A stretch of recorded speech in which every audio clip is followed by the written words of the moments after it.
નમસ્કાર દર્શક મિત્રો, સુરત ફર્સ્ટ ન્યૂઝ ચેનલમાં હું મેઘા અગ્રવાલ આપનું હાર્દિક સ્વાગત કરું છું. આપ જોઈ રહ્યા છો સુરત ફર્સ્ટ ન્યૂઝ.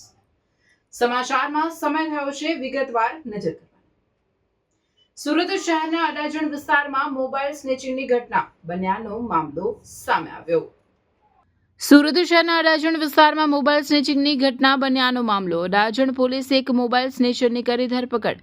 આરોપી તોસિફ ઉર્ફે બગલો આશિફ શેખે મોર્નિંગ વોક કરવા નીકળેલ બે લોકોના મોબાઈલ સ્નેચિંગ કરી ભાગી ગયો હતો. ચોક્કસ બાતમીના આધારે પોલીસે તેને ઝડપી બે મોબાઈલ, એક મોપેડ સહિત 68,000નો મુદ્દામાલ કબજે લીધો. આરોપી અન્ય કેટલા વિસ્તારોમાં આવી ઘટનાઓને અંજામ આપ્યો તે દિશામાં પોલીસે તપાસ હાથ ધરી. મે 2026ના રોજ અડાજણ ખાતે આવેલ બદ્રીનારાયણ મંદિરની પાસે બે અલગ અલગ મોબાઈલ સ્નેચિંગની ઘટના બનેલી.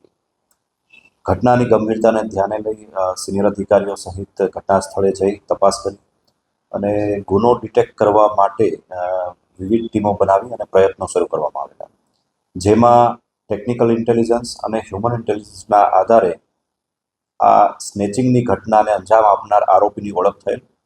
ત્યારબાદ તેની ધરપકડ માટેની તજવીજ કરવામાં આવેલી અને ગણતરીના કલાકોમાં જ આરોપીની ધરપકડ કરી લેવામાં આવેલ છે. તેની પાસેથી બે મોબાઈલ પણ કબજે કરવામાં આવેલ છે, જે આરોપી દ્વારા ફરિયાદીઓ પાસેથી ઝૂંટવવામાં આવેલા.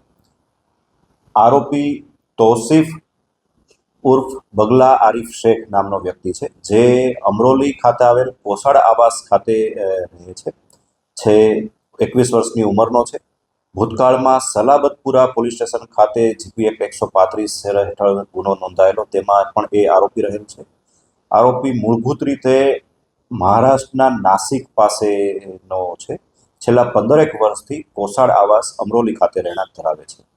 આરોપી શાકભાજીની લારી ચલાવેલ છે, પણ છેલ્લા કેટલાક સમયથી પૈસાની જરૂરિયાત હોવાથી આ પ્રકારની પ્રવૃત્તિમાં શરૂઆત કરેલ હોવાનું જણાય આવેલ છે.